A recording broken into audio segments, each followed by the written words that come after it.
Welcome back to my series about the 10 best chess moves in history.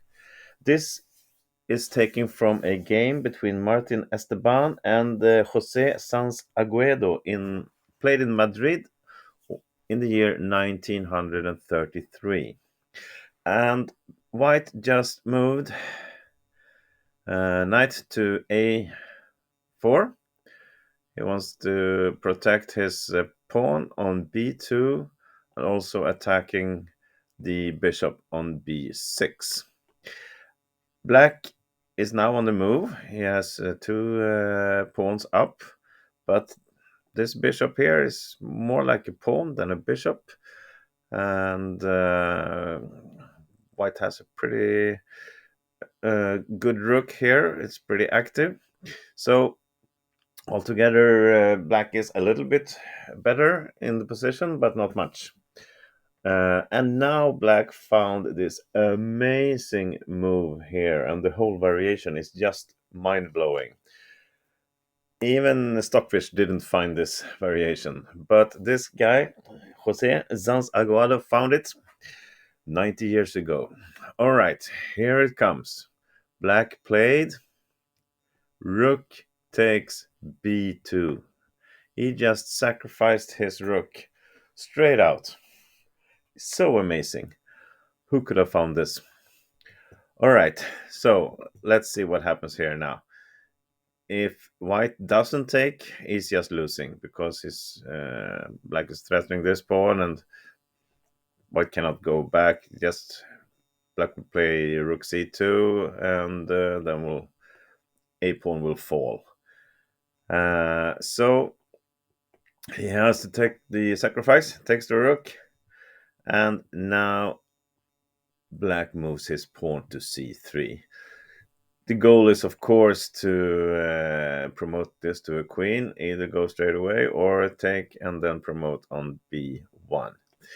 So now white realizes he's in some sort of trouble because the natural move would, of course, be knight d3 to cover on c1 and also get away from the threat. But he realizes that this discovered check is really, really tough. White has to sacrifice his rook, and black will take on d3. And these two pawns together will get at least one queen here, and it will be winning. So knight d3 is out of the question. Knight c4 doesn't do anything because you can't stop this c pawn. And same here, knight d1 doesn't do anything. You will allow a promotion to a queen like that. So white finds the best move here and thinks he will sacrifice his rook on the bishop on b6. Now, if black takes back, well, then we have knight d3, and you cover on c1, and everything is good for white. So, but black doesn't take back, and he doesn't push forward, and he doesn't take here either. Just have a look at this. If he goes here, well, it's obvious not winning. And if he takes here, well, white is winning. Instead, black finds this amazing move. Of course, he must have seen this all from the beginning when he sacrificed his rook on b2. So look at this now. Okay, this stops knight d3. And if white decides to take on c4, well, this is going to be a queen here on c1. Not possible. So c4 is just an amazing move. The knight cannot really move anywhere. So again, white decides to sacrifice his knight. Since black didn't take this rook, he moved it to b4. Now it looks good for white, I think. I mean, if black takes the knight, well, you would just take back with the rook. It's okay. If he pushes forward, well, then we take this, and it's okay. But again, for the third time in a row, black finds an amazing move.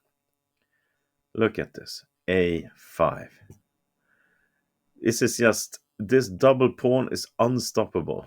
It's amazing. Threatens the rook again. Threatens the knight. If black takes the pawn on c4, well, black takes the knight, and you can't stop this pawn in any way because of you will be taken. So, and if you move away your rook somewhere, well, d2 is going to come, and it's going to be a promotion to a queen. So again, white decides to sacrifice his rook and instead take the pawn on c4. But you see it now, I think. Black just plays c2. And it's nothing white can do now to stop this from getting a promotion.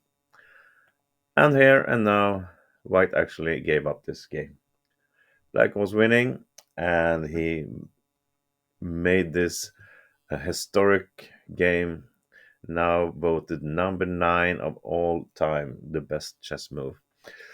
So, hope you like this. See the other videos in this series. I will post some links in my video description to the other videos in this series, and come back for more. All right. Thank you very much. Bye.